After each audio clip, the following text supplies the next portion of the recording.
2024 में बीसीए जैसा कोर्स करने के बाद एमसीए की जाए या फिर जॉब की जाए।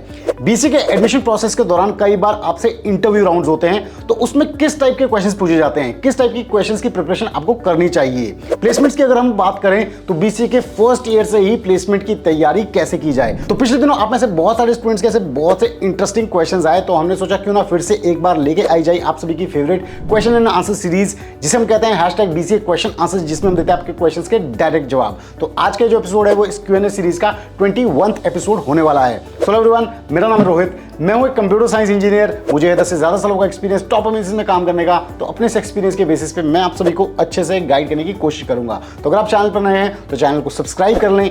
अगर आपको वीडियो पसंद आता है तो इसे लाइक और शेयर करना बिल्कुल ना भूलें। तो बिना किसी देरी के स्टार्ट करते हैं आज के इस Q&A को।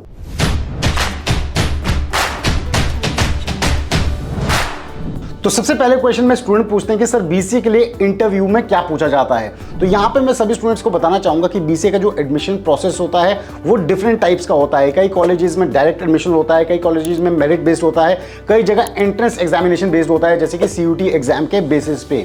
तो यहाँ पे बहुत बार देखा गया है कि मेरिट बेस्ड डायरेक्ट एडमिशन वाले जो कॉलेजेस हैं वो पर्सनल इंटरव्यू राउंड्स भी रखते हैं, ग्रुप डिस्कशंस भी रखते हैं, जहाँ पे स्टूडेंट्स के technical skills, communication skills check किए जाते हैं। यहाँ पे जो आपसे क्वेश्चंस पूछे जाते हैं इन सभी सब्जेक्ट से रिलेटेड वो 12th क्लास बेस्ड क्वेश्चंस होते हैं। अब टेक्निकल स्किल्स को टेस्ट करने की जब बात आती है तो अगर आपके पास 12th में कंप्यूटर साइंस इंफॉर्मेशन प्रैक्टिसेस है और कॉलेज की ये सब्जेक्ट होना रिक्वायरमेंट है, तो वहां से आपसे कुछ क्वेश्चंस पूछे जा सकते हैं इंटरव्यू राउंड्स में, जैसे कि कंप्यूटर फंडामेंटल्स हो गए, जिसमें आपका बेसिक कंप्यूटर का सिस्टम हो गया, इनपुट आउटपुट डिवाइसेस हो गए, मेमोरीज होगी, इनसे रिलेटेड क्वेश्चंस पूछे जाएंगे। अगर आपने कोई लैंग्वेजेस पढ़ी है, बेसिक सी लैंग्वेज पढ़ी है, पाइथन के कुछ बेसिक चीजें पढ़ी हैं, तो वहां पर उनके सिंटेक्स हो गए, बेसिक स्ट्रक्चर हो गया, ये सभी चीजें पूछी जा सकती है। मैथ्स अगर आपके पास था तो वहां पे कुछ लॉजिकल रीजनिंग, कुछ फॉर्मूलाज आपसे पूछे जा सकते हैं। कम्युनिकेशन स्किल्स की अगर हम बात करें तो वहां पे आपसे चीजें पूछी जा सकती है कि आप अपने बारे में बताएं, आपकी हॉबीज क्या है, आपके जो करियर स्कोप है आगे, आप क्या बनना चाहते हैं, आपका क्या इंटरेस्ट है, क्या एम है। कंप्यूटर एप्लीकेशन साइड अगर आप जा रहे हैं तो किस में आप आगे स्पेशलाइजेशन करना चाहते हैं। तो ऐसे कुछ क्वेश्चंस आपसे इंटरव्यू राउंड्स में पूछे जा सकते हैं, जिनकी आप पहले से तैयारी करके रख सकते हैं। तो बेसिकली यहाँ पे मैं कहूँगा कि यहाँ पे आपके हार्ड स्किल्स और सॉफ्ट स्किल्स दोनों को बेसिक लेवल पे इंटरव्यू किया जा सकता है, तो आप इसकी 12th क्लास के बेसिस पे तैयारी करके जाएं। सेकंड क्वेश्चन में स्टूडेंट पूछते हैं कि सर बीसीए के बाद जॉब की जाए या फिर एमसीए। तो यहाँ मैं आपको बताना चाहूँगा ये बहुत ही डिबेटेबल टॉपिक है, क्योंकि बीसीए करने के बाद एमसीए करना या फिर जॉब करना ये टोटली डिपेंड करता है इंडिविजुअल कॉल पर, उसकी स्थिति क्या है, उसका इंटरेस्ट क्या है। तो यहाँ पे बीसीए के बाद एमसीए करने के कुछ प्रोज हैं, कुछ कॉन्स हैं, तो आइए उन्हें एक एक करके डिस्कस कर लेते हैं। पॉजिटिव पॉइंट्स की अगर मैं बात करूँ तो बीसीए के बाद अगर आप एमसीए करते हैं तो आपको एडवांस कंसेप्ट सीखने को मिलेंगे कंप्यूटर एप्लीकेशन फील्ड से रिलेटेड। दूसरी चीज, आपको अब एक हायर डिग्री मिलेगी, यानी कि पोस्ट ग्रेजुएट डिग्री। तीसरी बात, आपके पास जो प्लेसमेंट अपॉर्चुनिटीज होंगी वो थोड़ी सी हायर पोस्ट के लिए होंगी एमसीए के बाद। चौथी बात, आपके पास जो एवरेज पैकेजेस होंगे वो बीसीए कोर्स के मुकाबले अब थोड़े से ज़्यादा होंगे। तो ये कुछ पॉजिटिव पॉइंट्स है एमसीए करने के।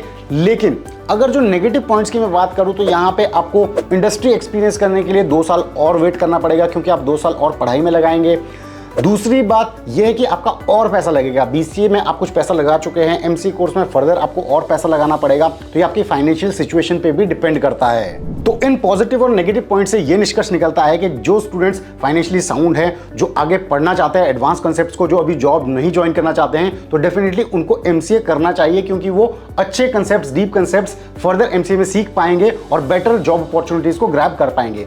अब जो स्टूडेंट्स ऐसे हैं जो फाइनेंशियली इतने साउंड नहीं है, जिन्हें लगता है कि अब वो इंडस्ट्री में जाके ही काम सीखे, जिन्हें कोई प्रॉब्लम नहीं है कि इनिशियली अगर उनका थोड़ा कम पैकेज लगता भी है, लेकिन वो अगर कंपनी में जाके काम सीखेंगे, प्रोग्रामिंग सीखेंगे, ये सभी चीज़ें सीखेंगे, तो उनको बेटर हैंड्स ऑन एक्सपीरियंस मिलेगा। तो उनके लिए बीसीए के बाद जॉब एक अच्छा ऑप्शन है। और यहाँ पर मैं आपसे कहूँगा कि आप जॉब के साथ साथ एमसीए को डिस्टेंस बेसिस पे भी कर सकते हैं अगर आपको एमसीए करना ही है। तो मेरे हिसाब से आपको क्लियर हो गया होगा कि बीसीए के बाद आपको एमसीए करना चाहिए या फिर जॉब करना चाहिए। तो बीसीए कोर्स में ब्रिज कोर्सेज की अगर हम बात करें तो कई बार ऐसे बहुत सारे स्टूडेंट्स होते हैं जिन्होंने 12th में कंप्यूटर साइंस, मैथमेटिक्स ऐसे सब्जेक्ट्स नहीं पढ़े होते हैं। तो यूनिवर्सिटीज ऐसे स्टूडेंट्स को जो गैप है उसको फिल करने के लिए ब्रिज कोर्सेज प्रोवाइड करती है, जिसमें उनको कंप्यूटर एप्लीकेशन और मैथ्स से रिलेटेड फंडामेंटल कंसेप्ट्स पढ़ाए जाते हैं। तो ब्रिज कोर्सेज में आपके रेगुलर कोर्स में जितने सब्जेक्ट्स हैं उसमें आपको 1-2 एक्स्ट्रा सब्जेक्ट्स पढ़ाए जाएंगे, ताकि ताकि जो आपकी कंप्यूटर साइंस, इंफॉर्मेशन प्रैक्टिसेस और मैथ्स फील्ड की नॉलेज है उसमें आपके फंडामेंटल और फाउंडेशनल जो चीजें हैं वो स्ट्रांग बन पाए, उन्हें आप पहले से अच्छे से समझ पाए। तो सब्जेक्ट्स की स्पेसिफिकली अगर मैं बात करूं कि ब्रिज कोर्सेज में कैसे सब्जेक्ट्स आपको हो सकते हैं, तो उसमें आ सकते हैं जैसे कि आपको मैथमेटिक्स फाउंडेशन हो गया, कंप्यूटर फंडामेंटल एंड आईटी हो गया, डिजिटल इलेक्ट्रॉनिक्स हो गया। ऐसे जो सब्जेक्ट्स हैं वो आपको पढ़ाए जा सकते हैं। इनको आपको करने के लिए कोई बाहर से सर्टिफिकेशन नहीं करनी पड़ेगी, ये ब्रिज कोर्सेज का पार्ट हो सकते हैं ताकि आप उस गैप को फिल कर पाएं और बाकी स्टूडेंट जो साइंस स्ट्रीम से आ रहे हैं, कंप्यूटर बैकग्राउंड से आ रहे हैं, आप उनके साथ ईजिली पढ़ाई कर पाओ।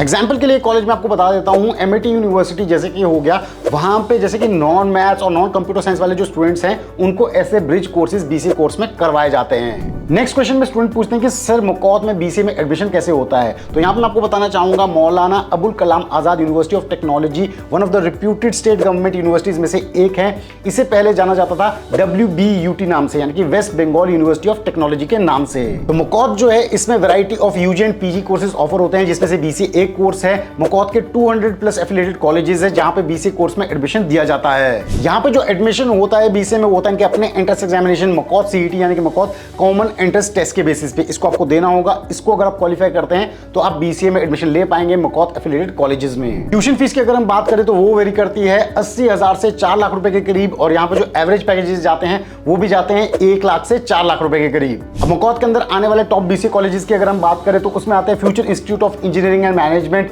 प्रजनंदा institute of technology and management, NSH institute, जहां से आप BCA कर सकते हैं। नेक्स्ट क्वेश्चन में स्टूडेंट पूछते हैं कि सर BCA की प्लेसमेंट्स की तैयारी फर्स्ट ईयर से ही कैसे की जा सकती है और प्लेसमेंट्स कैसे मिलती है। तो ये बहुत ही अच्छा क्वेश्चन है। यहाँ पे मैं आप सभी से कहना चाहूंगा कि BCA की प्लेसमेंट्स की तैयारी के लिए आप फाइनल ईयर का वेट ना करें, फर्स्ट ईयर से ही प्लेसमेंट को टारगेट लेके चलें। तो यहाँ पे मैं आपको बताना चाहूंगा कि आपके प्लेसमेंट से रिलेटेड कुछ इंपॉर्टेंट प्रिपरेशन टिप्स जिनको आपको ध्यान में रखना है और फर्स्ट ईयर से ही फॉलो करना है। तो सबसे पहला है डोमेन सिलेक्शन। फर्स्ट ईयर यानी कि फर्स्ट सेमेस्टर, सेकंड सेमेस्टर जब आप पढ़ रहे होते हैं, उसे कंप्लीट कर रहे होते हैं, उस टाइम पे अपने डोमेन को पता कर लें कि किस चीज़ में आपका इंटरेस्ट आ रहा है। आप प्रोग्रामिंग साइड इंटरेस्टेड हो, आप डेटाबेस साइड इंटरेस्टेड हो, या फिर कोई और नेटवर्किंग हो गया, वेब टेक्नोलॉजीज हो गया, जिस साइड आप इंटरेस्टेड हो, जिस साइड आपको मजा आ रहा है काम करने में, उस डोमेन को सिलेक्ट करें। तो बहुत इंपॉर्टेंट है कि फर्स्ट ईयर आते आते आप आइडेंटिफाई कर लो कि किस फील्ड में आगे आपको करियर बनाना है। सेकंड है स्किल सेट। अब आपने डोमेन तो एक बार सिलेक्ट कर दिया, तो अब आपको सिलेबस को कंसोलिडेट करना है कि यानी कि कौन कौन से जो सब्जेक्ट्स हैं जो आपके पर्टिकुलर डोमेन से रिलेटेड इंपॉर्टेंट है, यानी कि उनकी बेसिक चीजें तो आपको BCA कोर्स में पढ़नी ही है, साथ ही साथ उसके एडवांस कंसेप्ट भी तैयार करते रहने हैं। तो हो सकता है जैसे आपको प्रोग्रामिंग लैंग्वेजेस में इंटरेस्ट है तो आपको जैसे C पढ़ाई जाएगी, C++ पढ़ाई जाएगी, जावा पढ़ाई जाएगी, पाइथन पढ़ाई जाएगी, HTML CSS जावास्क्रिप्ट, तो आप इन पे फोकस कर सकते हैं। अगर आपको लग रहा है आपको नेटवर्किंग साइड जाना है तो आप नेटवर्किंग के सब्जेक्ट्स पे फोकस कर सकते हैं। तो यानी कि जो डोमेन आपने सिलेक्ट किया है उससे रिलेटेड स्किल सेट पे काम करना शुरू करें, गूगल करें, यूट्यूब करें कि कौन से सब्जेक्ट्स काम आएंगे और उन पे ज्यादा फोकस करें, और वो जो बाकी सब्जेक्ट्स हैं उन पे आप थोड़ा मीडियम फोकस भी कर सकते हैं। थर्ड इंपॉर्टेंट पॉइंट है प्रोजेक्ट्स एंड प्रैक्टिकल्स। जब भी आपकी प्रैक्टिकल लैब्स होती हैं जो आपके इंटरेस्ट के सब्जेक्ट्स हैं जिसमें आप करियर बनाना चाहते हैं, उस पर अच्छे से हैंड्स ऑन करें। सिर्फ थ्योरेटिकल चीजों पे डिपेंड ना हो, अच्छे से उन्हें प्रैक्टिस करें, क्योंकि जब आप प्रैक्टिकल करेंगे तो आपको गलतियां समझ में आएंगी, एरर्स आएंगे, उनको आप रेक्टिफाई करेंगे तो आपकी नॉलेज ज्यादा गेन होगी। जो फाइनल ईयर में आपके प्रोजेक्ट्स आएंगे उसमें भी कोशिश करें कि आप उन्हीं लैंग्वेजेस, उन्हीं टेक्नोलॉजीज को यूज करें जिसमें आगे आप करियर बनाना चाहते हैं। ये आपको एक अच्छा हैंड्स ऑन एक्सपीरियंस देगा। फोर्थ इंपॉर्टेंट चीज है नेटवर्क। आप कॉलेज में हैं तो आपके बहुत सारे दोस्त बनेंगे, सीनियर्स बनेंगे, आपका प्लेसमेंट सेल होगा, वहाँ पे अपना नेटवर्क बिल्ड करें। इंटर्नशिप अपॉर्चुनिटीज़ को बहुत अच्छे से करें, क्योंकि जब आप ये नेटवर्क बिल्ड करेंगे, जब आप फाइनल ईयर्स में आएंगे तो बहुत ज़्यादा काम में आने वाला है आपको। फिर चाहे वो इंटरव्यू से रिलेटेड गाइडेंस हो, इंटरव्यूज़ में बैठना हो, ये चीज़ों में सभी चीज़ें ये नेटवर्क हेल्प करेगा। इसके अलावा डिफरेंट ऑनलाइन प्लेटफॉर्म्स हो गए, जैसे कि इंटर्नशाला हो गया, Naukri.com हो गया, लिंक्डइन हो गया। यहाँ पे अच्छे प्रोफाइल्स बनाएं, अच्छे रिज्यूमेज बनाएं, ताकि यहाँ से आपको इंटर्नशिप अपॉर्चुनिटीज़ मिले। अगर आप कुछ एक्सपीरियंस ले लेते हैं 1-1.5 साल का, उसके बाद आपको फर्दर नई जॉब अपॉर्चुनिटीज़ में मदद होगी। तो ऐसे जो आपकी प्लेसमेंट अपॉर्चुनिटीज़ हैं वो आपको इनिशियली इस तरीके से मिल सकती है। Over the period of time जब आपको एक्सपीरियंस होता है फिर तो आपका एक्सपीरियंस ही काम आता है, फर्दर जॉब स्विच करने में। तो स्टूडेंट्स, ये थे आप सभी के कुछ पेंडिंग क्वेश्चंस जिन्हें आज हमने कवर किया। आई होप आप सभी को अपने क्वेश्चंस के सेटिस्फैक्टरी जवाब मिल गए होंगे और बाकी सभी स्टूडेंट्स को भी इन क्वेश्चंस के जवाब से कुछ ना कुछ सीखने को जरूर मिला होगा। तो अगर आपको आज का ये Q&A पसंद आया तो जरूर इस वीडियो को लाइक करें, शेयर करें और चैनल को सब्सक्राइब करना बिल्कुल ना भूलें। जल्द हम लेके आएंगे BC फंडास बाय सनस्टोन पे एक और ऐसा ही डाउट क्लियरिंग सेशन। तब तक आप सभी अपना ध्यान रखें। Stay tuned, stay safe and believe in you.